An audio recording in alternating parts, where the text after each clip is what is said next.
Ladies and gentlemen, it's that time of week. Unscripted with the Crackman Bill Krackomberger.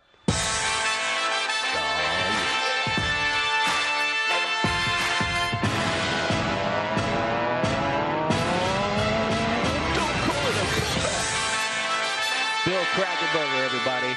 Thank you for that music. It really is. That's so nice. You guys are so cool. I'm looking at this thing staring. Oh, I like the little dance remix part of that with the keyboards the coming in. there. Yeah. It's like it's very I'm Gonna Knock You Out by LL Cool J, Love which is LL, both of you wear a Kangol. It's our little tribute. I think he's a little bit more out there than me. I'm looking at that Spooky Express there. Boy, that bothers me. No, I'm just kidding. Good luck to. That's the guy that I went to. I was hanging out with him, and he said, you want half my entries? Yeah. Of course, I said no. Of course, you said no. And here he is. Regrets? You've had a few? No, I'm rooting for him. Okay. I'm rooting for him. But a little change happened since last Thursday on the show. I have bought into one of the entries. Oh. Yeah. Yeah. There we go. So, care to share which or no? You know what? It's Fez. Whatever Fez is on. Yeah, whatever percentage he bought in. I've talked to that guy too. We swapped some percentage. He's a lovely guy. Yeah. So. And I'm rooting for him. Yeah. I'm rooting for Adam Burke too, though. Sure. Well, that Adam is with Spooky, right? No. Oh, he's not? Wait. Oh, no, wait. I think he is. Oh, Adam is with Spooky. Yeah. Oh, wait. So you're talking about somebody else then? I didn't buy him with him. Someone different. Yeah. Oh, okay. Yeah, the guy that Fez bought You're him the with. guy with Fez. Yeah. That's not Spooky Express. Spooky is Adam, right? Boy, we are in some ridiculous shape in so many different contests. Like, there's so many routes this weekend. We're teetering on the money in Westgate, the Super Contest. We're in the money on the Circa Millions in many different areas. It's not only my 10% with Fez, but I have 10% of Randy. I don't know if, oh boy, am I spoiling this, Randy? Randy went 4-1 last week. I think he's in around 30th place. And, so he told me that last night. I knew where we were, but Randy has a couple entries in the top 100. I, myself, have 2 entries right outside 100 where, a 4-1 week, 5-0 week can at least get you some money back for the season. So I was there till last week. There's so many sweats, Yeah. And I was in the top 100 almost the whole season until 2 weeks ago. So now I was like in the 40th, 50th. And, it just takes one bad week and one Jacksonville not going for a 2-point conversion and knock you from, 80th to 125th. Yeah. We just had Joe Pito on the show talking about monetizing. I listened to the whole thing. Fantastic. What a segment that was. Oh, he's great. He's phenomenal. He's great. I asked him at the end, when is too early to do this? I'll ask it from your perspective. You just said you bought in. Yeah. What's too late for you to buy in? Because Fez bought in, I think, at the proper time, right? A couple weeks, 2-3 weeks ago. When it was worth $15,000. Correct, and has re-upped since. Now, these things are all, again, average out, intrinsic value, over $700,000. Now you have to be a different kind of person to buy into these things right now. Oh, definitely. And I hate to say it, I know there's guys in there, and I don't know any of them, and nothing against any of them. But there's that value again. I heard you mention it on air when I said it last couple weeks. Is this a legal contract? What's legal binding here? You don't know these people. You don't know these people. Yeah. I've been burnt for 40,000 on Twitter. Guys I thought were friends of mine. I even met them. They even came in town and I met them. But multiple people, by the way. And you just can't do it. Let me ask you about this. This is from Joe Quicks. Joe Quicks said, Gill, I'd love to hear your take on what Spanky is saying regarding Survivor. So, again, our clip that we put out 2 days ago, and probably in large part to Spanky, but we have 111,000 views on this. We're in crack territory. Hey, my man. And Spanky said, been asked, if I was involved, would I agree to an even chop? He said the answer is absolutely not, in capitals. Several reasons, and again, this just applies to me. Keep in mind, Spanky admits, he goes, I suck at these contests, so we're in hypothetical land. He says, 1, everyone else wants to chop. If you want to give me $1 million and you all take $500K, then sure. But an even chop is not why I entered the contest. I, being a professional gambler, must use my opponent's desperation and lack of gamble to my advantage. It's not because I'm evil, but because it's in my nature in always trying to get the best of it. 2, if I choose, I most likely have the ability to hedge or guarantee and earn better than anyone left, puts me in a position of power that others aren't in. 3, I can walk away happy with no regrets. If I don't win the $9 million, my opponents most likely lack this sentiment because they don't gamble for a living. It all boils down to maximizing my opponent's weaknesses. Again, I'm not a greedy, calls himself a name. I'm not another name. I'm just a professional gambler. Good luck to all. Hope the winner gives something to a good charity. And Joe pushed back a little because Joe was saying, the part about the guys being, I don't know what the word was. If he made them nervous, they don't have quite the gamble that he does. They're still gonna have to pick. It's fine if it keeps going. They still have to pick a team. But the point is, I think it gets back to something that Joe was saying, which I touched on already, which is it's a handicapping contest, and it's a plus. Then it's a expected value podcast in Joe's mind. I said that this was that Spanky in essence, and this is shifting it into a poker game at that point. But the poker analogy, as we talked about off air, falls short because everybody knows each other's cards in this particular case. But Spanky does bring up a good point that there will be, again, and this is why a chop was always a dog. Every human being has a different perspective on this. And there's just one of them. Yeah. From Spanky's. Yeah. Well, there's, and I think it was Joe that said maybe everyone get 100,000. Right? Did he say that on the segment? He did, yeah. Just so, because, listen, it's a $1,000 entry, and that means a lot of money to a lot of people. And it is. 100,000 is a hell of a lot of money. I said 500,000, everybody, 2 days ago, and then play for the remaining 2.7 million.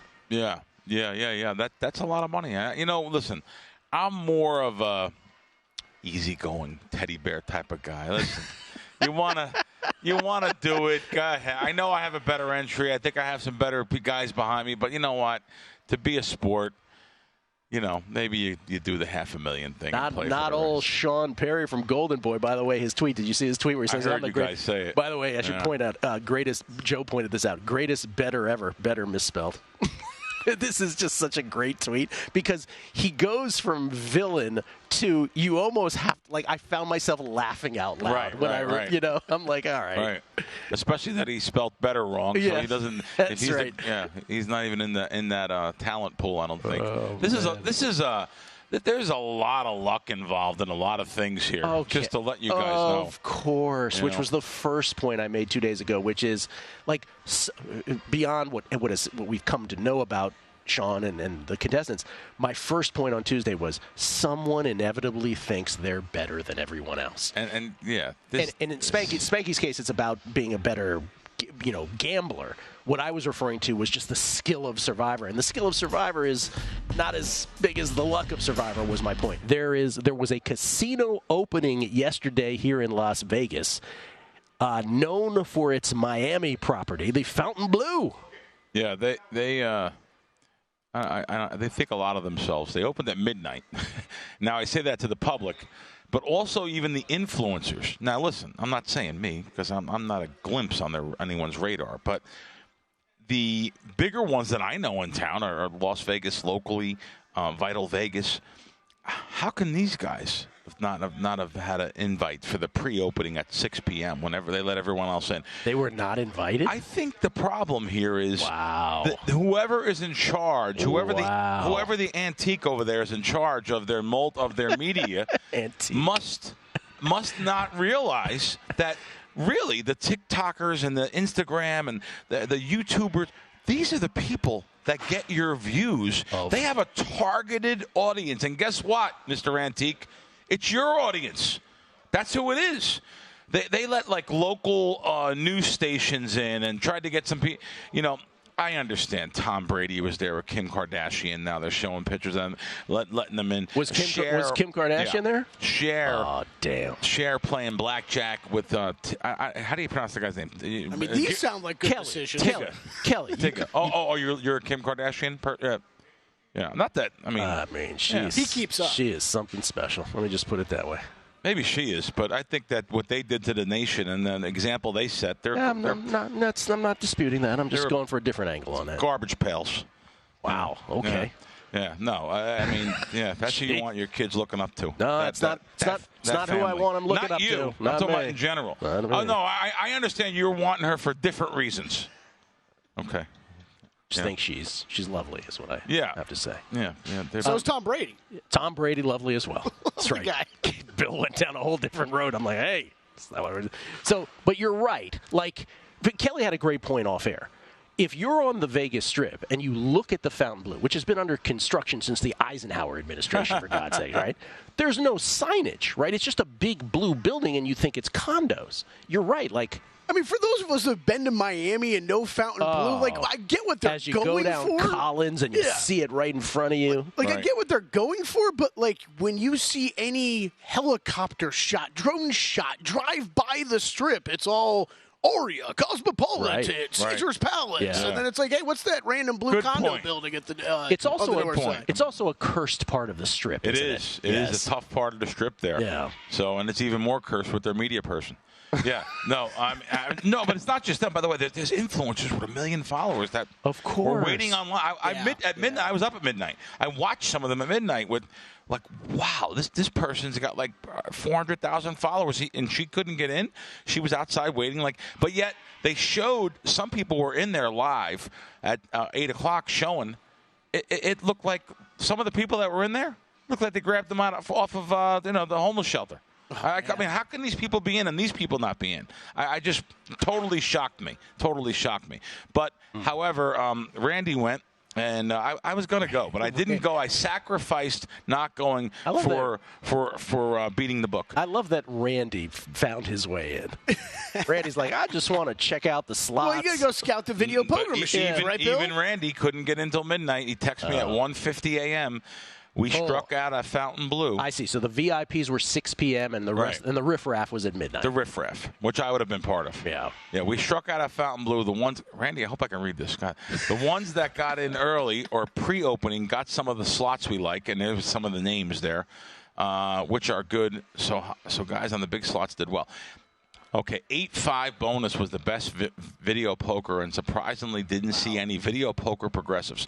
I'm pretty surprised that, like Gill said, that end of the Strip, they're going to need to get – listen, they're going to be busy for the first couple months, but they're going to need to get players in in the middle of February, and you're offering 8-5 bonus. That's a 99.2 game. I'll round it up.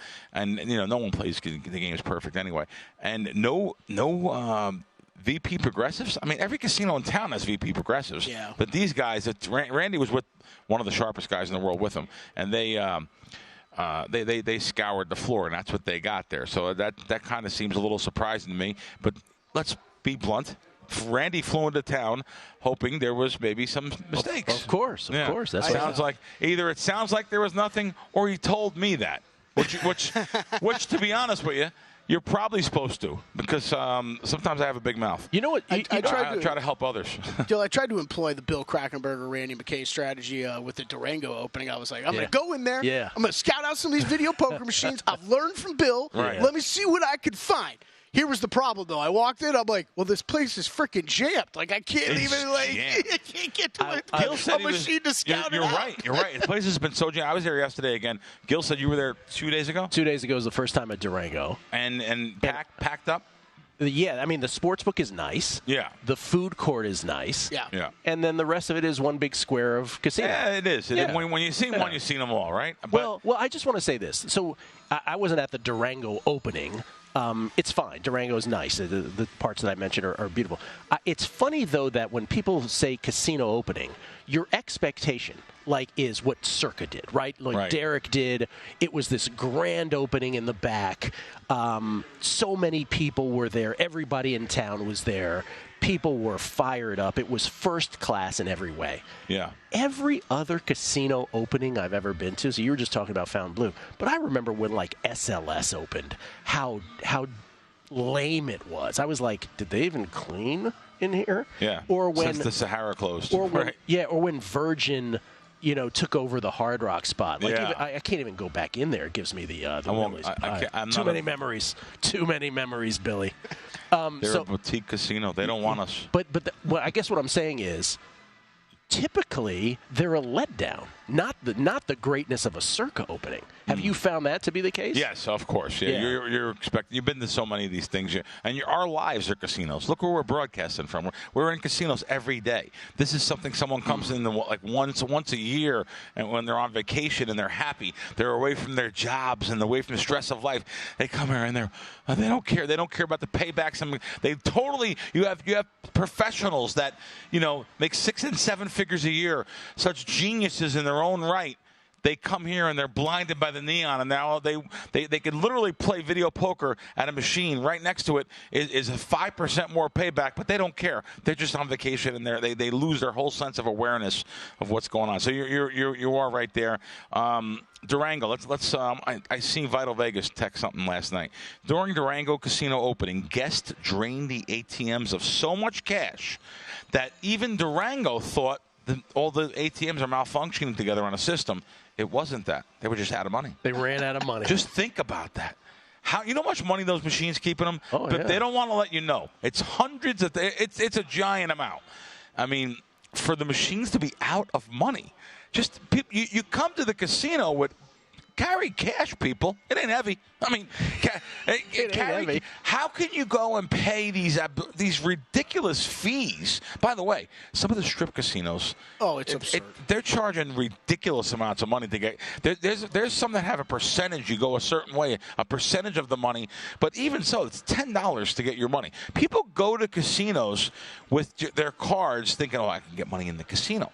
Don't you realize how much the fees are at the end of the year? I have a friend back home that said, I'm never doing this again. I realize now that I have, I pay $120 to $150 a month just to get my money out of machines. Now, I've been away with kids and the youth of America. I understand that they're younger than me. They didn't grow around back home like I did, and around knock-around guys. You carry money in a rubber band. You don't put it in a wallet or a billfold. You probably have it in your billfold. Love that. Knock-around guys. Yeah, I mean, no, I'm not just saying. Listen, I'm not just saying. Like, they go, and I've been away with them. They go to the ATM and get $20 out.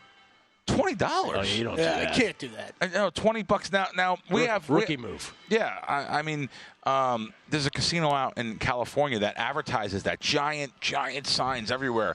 No ATM fees. That one I understand. Barona has giant signs. They don't charge ATM fees for anybody. But any other casino, you can't be paying ATM fees. But anyway, shout out to the South You Point. had great pizza at the Durango? Durango yesterday shocked me. I'm trying to think of the name of the joint. In the food court, though. Yeah, the food. Prince Street Pizza, which is, if that's the one from New York, it's amazing. I didn't even ask the guys. Let me tell you, I'll put their Sicilian pizza up against not only Vegas, any pizza I've had. It reminded me of the L&B Spumoni Gardens from Brooklyn. Wow. That's shocking to say that. It wasn't as good as L&B, but it was just like it. It was the sauce on top. Really, guys, check out that place, Prince Street Pizza. So you are now invested in a Survivor entry. Do you care to share your percentage? Did you share it earlier? No. Okay. No, I mean, it's a very small percentage. It's like 1%. Right. Also, I have never had a year where I said I took we swapped percentages, me and two guys, Fez obviously and Randy, and I swapped percentages of their contest. They swapped of mine, and interesting that. I'm in the hunt for everything. Not only that, there's a big one that Randy did in Colorado, a $50,000 entry where DraftKings we thought was going to be a giant overlay. It was $1 million guarantee. They had 11 people. They had 9 on Friday. The deadline was Saturday. They had 11 on Saturday morning. $50,000 entry, so it's a nice overlay, $500,000. Let's call it overlay. 8 people joined in the last hour. So 19 people. Well, sure enough, Randy also on that one is in like second place. So there's another big sweat. We got sweats in a lot of different contests this year, and I'm just it's a good position. It's fun. It makes it a lot more fun for me. It makes it a lot more. You're not going to go around and brag though if you end up winning. You're not going to say, "Okay, I'm just making sure." You won't even know. Listen, I haven't talked about it. I do 8 shows during football season a week. You're the only one. You were talking about Survivor in here, so I come in. You can't talk about a show in New York or Boston. They wouldn't even really understand. Oh, you guys have survived. They don't even really know what's going on out here as far as casino wise. So, I want to also. My podcast partner, John Orlando, give a shout out to him. His mom passed. And the reason why I say it, his mom was so cool. His mom, well, let me just tell you, there would be no John Orlando probably if it wasn't for his mom, of course. But more importantly, John Orlando's mom was dating Buddy Holly when the plane crashed and Buddy Holly died. Oh, wow. Yeah, so that was called The Day the Music Stopped or something. I think that's what it's called. Mm-hmm. It was the La Bamba story there. Richie Valens, a Big Bopper, and Buddy Holly passed. And then she, dated, obviously, Tony Orlando, married Tony Orlando, and they had John. And I just read a great story about his mom being on Dick Clark and stuff. She, by the way, obviously, beautiful woman, and she was around 80 years old, and she passed. So I wanted to shout that out to him. John and I, we did our podcast yesterday. It'll be wherever you find podcasts. It's also on YouTube. And does he talk about it? He didn't really talk about it too much on air. I think just for a hair. But he was very close to her. She lived out here, and yeah. So anyway, John just knows everyone. That's the reason why we went over after the show. He said, "I'm going to go over to Durango," and I would have never tried that pizza. I would have never. There's always a giant line there. I've been there 3 times. There's a giant line, and now I know why. I was shocked by that. So that's another thing. By the way, you said you went to the, I forget the name. Is it Uncle Louie's, Uncle Jimmy's, some kind of? I went to the sandwich place. Sandwich place. Yeah. So why would I go there and not think, like the bread, it had like seeds on it. It looked like something from back home. But I guess people out here, like California, if the bread was hard, like an Italian bread, they would think it's burnt or they don't want it or it's stale, they would think, and send it back. But the bread, it looked good, but it wasn't good. The sandwich was okay. But there's only 1 or 2 good shops in town. Those like Siena Deli has those things, or there's a deli on Cugino's. You ever been to Cugino's? No. It's by UNLV on Maryland Parkway. It might as well be in the front of a war-torn Iraq. It's not a good area. But however, the Cugino's there is a really good Italian deli. They're from Staten Island, and they have really good stuff in town. If you ever want to go to an Italian deli in town, spell it for me. Cugino's. Okay. Yeah. All right. It's. I might head there after the Megapod. Starring the great Mike Pritchard today. They're like Zips, though. They're like Zips from the other side. They're like stoic. You think I'm just giving them a shout out here, and they don't even acknowledge when I come in the place. And I'm like, next. We had a guy in San Francisco. His name was Kyu, Korean gentleman. Yep. Who made sandwiches. He's the only person in there making them. The soup Nazi on Seinfeld, sure, we felt was based on him. We used to call him the sub Nazi. Wow. But we said it affectionately to him because he was a guy who every single day of his life got up and made sandwiches. He recently retired, and it was like I almost wanted to fly back into San Francisco to give him a hug. If I didn't go there for 3 years, he would remember the sandwich that I had. Wow. Did he pass it on to somebody? His friends? No, he sold it to other people, and it's... Wow. Yeah, but like institutions like that can become quite the fabric of a city. So, yeah. But they don't even act like they know you at Cugino. They don't. They don't. By the way, this gentleman was asking me about the Raiders and the Chargers. I tell you what I do have in the account, just to refresh folks' memories on guessing lines. And we'll talk about all these on the Megapod and our reasoning. I got the Chiefs, I got the Falcons, I got the Lions. Those are the plays that I have made. I still couldn't believe that the Falcons were at 3 in their ball game this week. They're at Carolina, correct? Still 3, Kelley, on the Falcons? That really hasn't moved. They're all like juiced 3s now. Yeah, they respected my bet so much they didn't move it at all. And then I do like the Chiefs. I got it under 10. I got it 9.5, and then that number's plummeted. Has it? What is it now? 7.5. Yeah, I got a worse number that existed. And they got the Lions at 4, which I do think I'm ahead of on that one. At least last I checked. I got the Lions at 4 against the Broncos. You know how I feel about the Lions. I'm less bullish on them than others are. But I think the Broncos are smoke and mirrors with their turnover ratio and their turnover differential, plus the fact that they beat a Chargers team that didn't have Justin Herbert for most of the game last past week, and even when they did, the Chargers are the Chargers. So, like, I am not nearly as high on the Broncos as other people. Those are the 3 bets I have in my account thus far. Yeah, this Lions number, it's come back down to like that 4 range. Yeah. Who was I listening to? Adam Chernoff I was listening to. He was making it sound like a couple sharp groups had hit this on both sides. Love the Broncos. Yeah. Love the Broncos. The 3.5 on the Lions got hit early, and then apparently some group came back yesterday and hit the 5 or something at one point. Yeah. So I'm ahead of none of them now. No, Circa has 4.5 here. Okay. Well, on Detroit. Yeah. So sharper books there, and should be a lot of points in that game too. I think Chernoff also said that, but yeah. J.C. Gabagool. Bill, can I borrow $40K? Thanks. You also got another $40K one. It wasn't borrowing for it. It was more like going partners with guys, giving them, making them money, and then people are amazing. They don't care. People jump over $100 bill to steal $1. New York Mess. What, Crack? Someone took you for $40K? Just give the word, and Tommy Cutlets and I'll break knees. Just kidding. Tommy Cutlets is a little busy right now. Shine, Professor Shine. Crack is right about assuming the legality of a chop is automatic. Oh, he's 100% right. Look back at the entire Jamie Gold World Series of Poker fiasco. Oh, yeah. Auburnist, good to know today's McLaughlin Group's topic is the American judicial system. Over the Levy wants to know, have you watched Bookie? Nick Bakai's Bookie. Have you watched it, Kelley? I haven't seen any of it. Would you guys see it? Did you see it? I've watched all 4 episodes. What did you think? I love that they're speaking our language. Well, I have a guy back east that tells me, he goes, you got to see it. My buddy in Scranton's like, listen, you got to see this thing. It has so many cool little parts. It's funny. It's real. It's, I just didn't watch it.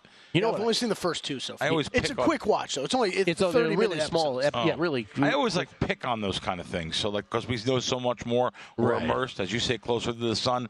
It's the reason why I don't watch them even. But it's like that Adam Sandler one where can you bet on who wins the tip? Uncut Gems. Yeah. I think the movie was pretty good. I actually thought the movie was okay. But when it's it's many the closing, parts. it's like the closing, final bet of how he's going to make all his money. Mohegan Sun to make a bet on a prop. I mean, come on. Same game parlay with who wins the tip. Yeah. I haven't seen that one offered anywhere. For that amount of money too.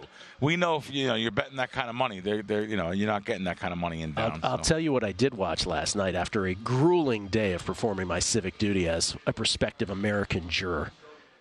I sat down and watched. This has nothing to do with sports bet. I watched this movie on Netflix. Have you heard about this? Leave the World Behind. No. Mahershala Ali, Julia Roberts, Ethan Hawke, Kevin Bacon. Sounds like a great cast. It is fantastic. Ooh, I got to put it on. What's the name of it again for everybody? Leave the World Behind. Leave the World Behind. I'm not going to say anything about it. I'm just going to say go ahead and watch this. So I never understand, even with all these streaming services we have these days, how does, you mention a movie like that with that kind of cast, and the fact that I don't even know what you're talking about is still bizarre. Very good point. Yeah. Very good point. We're in a different world. For sure, just we're in a different world. Yeah. It's I don't love how it ends, but I'm not going to even tell you. I'm not going to tell you what it's about. No, I'm not watching. Just go watch it. I don't want a bad ending. No. Go watch it. Because it makes you think. It's funny you guys say that, and we could talk about anything here. Yeah. Something you guys probably don't know about me. I am obsessed with the whole John F. Kennedy assassination thing. Really? I love watching everything I can find. There's great documentaries on YouTube. Sure enough. Interesting, because you weren't even alive. None of us were alive. No, we weren't. Yeah. But I love the whole story behind it. I know a lot of things behind it. I've watched so many. I've watched 20-some specials. I seen one of the best ones last week. Someone sent me. It was on Hulu, which, you know what? It was on Disney, too. So it's streamed. It's called One Day in America. It's a 3-part documentary. They added the colorization to it. They have videos. I've seen 20-some specials. I've never seen these clips and these videos. I think recently the government released some. And I remember reading they were going to in 2022 or 21. And all these videos must have came together on this one. It was so fantastic. I'm back to thinking the only person that killed Oswald, the only person that killed Kennedy was Oswald. And I thought, there's so many conspiracy things out there. They try to sell you on things. Boy, you watch this one, and, just that, after the police officer, Tippit, was brutally assassinated, terrible on the street. He definitely did that, and it was just so good. And the video footage they got I'd never seen before, just something else. It's the day that America lost its innocence is when Kennedy was assassinated. Everyone who was alive remembers where they were. Yeah, I had a friend recommend that one as well too. And same thing, Bill. I was like, I don't really watch. Like, I'm not a big. You know what it is? They interviewed the real guys. If you watch the, of course we've all seen that Zapruder film when the president was shot twice and Mrs. Kennedy jumping out on the trunk. What she was actually trying to do was grab brain particle. It's unbelievable. And then the Clint Hill was the Secret Serviceman that jumped on the back of the car. Clint Hill's 90-some years old. He did an unbelievable job being interviewed this way. I've seen him before. Now they interviewed another Secret Serviceman who I'd never seen him before. He was so bothered by it that he quit the Secret Service 6 months after Kennedy was killed. So he was on there. The family members, the guy that drove Oswald to work that day, he's 90-some years old. He was on there. And he was like asking him, like, what's in the back seat? And he goes, well, what's that big thing in the back seat? Oh, it's curtain rods. Like, there's so many things that it was just so good. It was really good. So Lou Finicaro, Sweet Lou, Gambaloo, adds the Mob Museum here in Vegas has an outstanding, complete, thorough breakdown of the Kennedy assassination. And Tim Lawson, who knows of these things, talking about influencers being shut out of that. He goes, I'm pretty sure one of the media people at Facebook is formerly of Plaza, where she helped make Plaza a current content creator friendly location. Either the midnight access for influencers was a calculated decision or it was made by someone above her office's pay grade, talking about the Fountain Blue opening and influencers not being allowed in until midnight with everybody else. Interesting. That's interesting. So, maybe listen. I'm gonna go there eventually. He says, I have no intel. I'm just guessing based on who's over there. Yeah. And it could be someone that's up. A lot of these people that run these casinos, they're people that don't even gamble. They don't even know the pulse of their own business, and they go up to an office and with their little fancy college degree and make decisions for everyone else in the gaming business. And that's just what it is, and we know that. But I'm going to talk a little sports betting here. What? Yes. Bill, yeah, sports betting. Bill, that's so off-brand for you. Well, it's Saturday. There's 3 games, and they're all spaced out. 10 o'clock, 1:30, 5:15. Love it. West Coast. Love it. So, of course. There's college football day. Listen, years ago, the NFL would, not condone gambling and stuff, and all of a sudden, and you wonder why these games were always spaced out. Oh, for the viewership. People are just fans of the game. No. BS. People are gamblers, Commissioner. So, again, you don't have to bet every game because it's on TV. Even tonight's game. This, Las Vegas, the Chargers, could be a snooze fest like we were saying, the three of us. You have to bet because it's on TV? No, you don't have to bet because it's on TV. You don't have to bet because it's the only thing to watch. And Saturday is the best example. 3 games spread out. You're probably going to make bets just based on these games being on NFL games being on TV Saturday. And Gill's right, there's other things. There's great football games you have and college football games.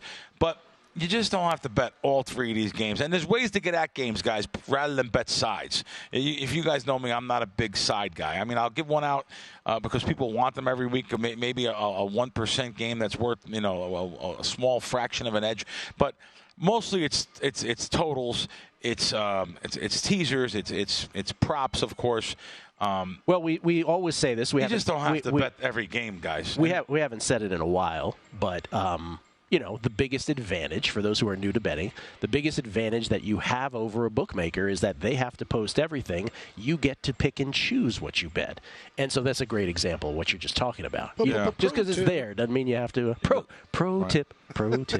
11 to 10. You're laying for that privilege, though. So just remember that. And that automatically equals a lot more when you're betting more on the late game because you lost the earlier games just to chase that you weren't planning to bet. Pat Montefort, all this jury duty talking. What do I get in the mail yesterday? You guessed it. No way. Thanks. Oh, my God. Thanks, Gill. It's all your fault. That's incredible. Yeah, sorry. Did I do that? If you're a regular listener of this show and we're bringing up this jury duty thing and you actually got summons yesterday, oh my gosh. Sorry. Midzi. I'm kind of surprised Crack hadn't heard of Prince Street Pizza. They're from New York City. Always has a line there all the time. Also worth the wait for sure. Yeah, I heard of it, but I just never been there. I responded actually. Oh. We're such creatures of habit. Like I go there. I go to John's a Bleecker, or I go to a place called Scars. Someone turned me on. But there's lines there. There's crazy lines there. But I'm always going to those same spots. Yeah. I should be more open to doing that. So many or good Katz's spots. Deli. That's my free spots. Oh, Have you had the salami pizza at Nora's here? I talked about this last week. No. Bill, it's the best pizza I've had in all of Las Vegas. Wow. Salami pizza, so much more than Nora's is a great local restaurant. You know how Kelley is so much more than a producer? That is so much more than a salami pizza. Wow. Is it white? No, sir, it is not. Okay. Kevin, Clone Bone. Talking hedging and monetizing, have you ever thought about what it would really take to give out your sushi place? GoFundMe with all the listeners to get the sushi spot. Gill, everything and everyone has a price. Wow. I had not thought about that. JT was confused yesterday why he was getting so many tweets about what his favorite sushi place is in town. It was so great. Jason H11, I got to shout him out. It was so great. Shout out again to JVT for doing the show yesterday. He's like, why am I getting all these sushi tweets? Like, you and him again. Really should do a podcast. The numbers guys. I can't find many rushing props yet for Thursday Night Football. Not one of my 8 books offering an Easton stick one. You got to wait around for those to pop up oftentimes. Well, this is a Thursday standalone game with so many guys on the injury report still questionable. Props are going to be slow. Because it should be up by now, though. Right, but as Kelley was saying, everything's dependent on who's playing and who's not. Okay. So, yeah, they're Kevin Ryan, just love Thursdays. Kelley, so much more than a producer. Crack, so much more than a gambler. And Gill, so much more than a law-abiding, conscientious citizen. Thank you very much. Nash, last name Nash. Leave the World Behind. My recommendation that I just talked about on Netflix is an amazing movie and kind of scary how accurate the plot can be. J&J Watering Hole, who was kind enough to introduce himself here at the D. Leave the World Behind was unbelievable. Mind-racing material and loss of sleep after watching type movie. Wow. They don't come along often. Watch it, Bill and Kelley. I'm with Kelley, though. How come we didn't hear this? I know. It's wild. Like, this is streaming. That many streaming things that we don't. Big stars. What'd you say? Julia Roberts, Ethan Hawke? Giant names. Who else was I missing? There's one or two others. Kevin Bacon. Kevin Bacon. Yeah. Kevin Bacon. There's also, I don't know if you know. Though I don't know what Kevin Bacon's been doing recently, besides car commercials with his daughter, who looks way too much like him. Boy, what a vehicle for his daughter to become famous. Also has Mahershala Ali, who is a very famous actor as well. Oh yeah. It's phenomenal. This is from. Let's see. Lots of responses on that on your movie. Jesse Welch, appreciate the shout out on the Netflix movie. I saw the trailer and now I'm definitely watching it. Montreal Max. We like Montreal Max. Love that guy. Too funny. We also watched Leave the World Behind on Netflix too, and it is thought-provoking with a few WTF moments, especially that Tesla scene. I will leave that to the imagination. Nevada Azer, JFK Revisited on Apple is a must-watch. 10 more years for the balance of the documents. Bobby Geddes. I got chosen for jury duty last year that lasted 7 days. The 6th day, I had to miss an annual golf tournament I do. We've come in second every year. They replaced me with a 25 handicap. I'm a 10, and, of course, they won without me. Damn civic duty. Obviously, yep. And then Brian Harvey, carry cash, people. It ain't heavy. He caught that from you. Yes. By the way, Fezzik is, he's 7 stars, right? Yes. So Fezzik, once a week now, he'll be like, hey, I'm going to be at Caesar's gym. 12 noon, meet you there. Okay. So I don't know if you know this. I'm trying to shed some weight. It's very difficult for me. So you pop over there? So I'm like, all right, I'll meet you there. So I go over there. And, Fez is one of these guys who, like, when we're on the treadmills, he wants to talk to you while we're doing it. And I'm like, hey, Fez, I'm jogging. I can't really talk. I hate those people. I'm dying over here. Stop talking to me. I did a 5K in San Francisco years ago, and the person wanted to talk the whole way. And I'm like, listen, I'm not one of these talk-run people. I don't talk when I'm walking. Never mind. But it's, we're Fezzik. God bless him for inviting me. It's fantastic. But one of the things he did at one point, he takes out, we wanted to weigh ourselves, right? He takes out a wad of cash, and I think he determined that, don't hold me to this, 10K is 1 pound. Oh, one pound He's like of money. weighing the music. Yeah, weighing the money. It ain't heavy. He's sick. And Chance Copperpot, I am obsessed with with the JFK thing as well. There's a new podcast with Soledad O'Brien and Rob Reiner called Who Killed JFK that I am currently enjoying. I don't know if I can watch based on Reiner. Oh, Bill, stop it.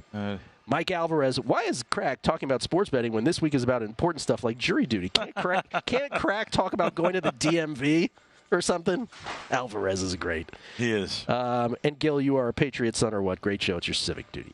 Thank you, numbers guy. Okay. Anything else you wanted to get off your mind before we roll? I mean, I have a million notes, of course, but I mean, and you never use them. I don't. Dallas. Okay. This week, analytics came into play. I'm sure you talked about earlier in the week. Analytics came into play this week on the games. Jaguars. The Jaguars and the Miami, right? The Miami game. Miami game. Titans, yeah. So I think we're going to start seeing more and more of that. Well, so But yeah, people were in the books where I was in the sports book. People were screaming, "This is fixed." I was in a book. People were screaming, "This is fixed." It's only fixed if you don't have that side. So the very first megapod of this year, the aforementioned Steve Fezzik, was on with us, with Todd Will and I. Todd Will and I are about to do one with Mike Pritchard. But we got into, because Fezzik said at that point, this is before the season started, he said 80% of the teams know that when they go from 14 to 8, they should go for 2. Right. And I said to him, I go, there's no chance. I was like, you think 80%? There's no way it's 80%. Huh. And we started to track it, and I'm right, it wasn't 80%. But I think after the Mike Vrabel thing executed in not a standalone game, but one of 2 games where the Titans successfully down 14 points with less than 3 minutes left, went from 14 to 8, got the 2 to 6, and then won the football game. I think it will be closer to 80% next year. I really do. See what I mean? It's going. Yeah. It is going up. Now the Jaguars thing going from 4 to 2. Yeah. Not so much. I don't know that there's more you don't than see that too much. I don't know that there's more than 2 or 3 teams. But I understand it more now that now you're just now you know what you need. Where before you were just maybe a field goal ties, it goes to overtime or second over. Whatever. I mean, no, there's no second overtime. I'm saying it goes to overtime. Though I understand. Right, but the 4 to 2 thing is more counterintuitive for people because 8 to 6, it's still you're still whether it's 8 or 7. Right, let's say you opted for the PAT as opposed to the 2-point conversion. If you fail on the 2-point conversion, it's still a 1-score game, right? Yep. At 8 points. Okay. 4 to 2, yes, it's still a 1-score game, but it's the difference between a field goal and a touchdown. And so for people, that's a little more difficult for them to wrap their heads around. And last sports betting thing, because we only got about a minute and a half here. I'll just tell you, I don't know if we're at that point yet of must-win games this week. Not really must-win, but there's like Pittsburgh, Indy. That's almost must-win for one of those. Pittsburgh's got a tough schedule. They have to win that game. Feels like an elimination game. Yeah. But as we get on more and more, guys, the must-win teams. I know people, everyone at home, and maybe not the VSiN list. VSiN listeners are much smarter. Yeah. But people say, "Oh my God, they gotta win! I gotta bet them. They're playing for real." Well, of course, the bookmakers know that too. So they're going to add a little bit of a tax for you to play that side. So you're getting some inherent value of just taking the teams that want to play the role of spoiler. I know we're a little too early in the season probably to talk about that, but just in case I don't get to it maybe next week or something, just know that these must-win teams, even when you're betting live and stuff, the other teams want to win just as much or maybe even more to play that role of spoiler.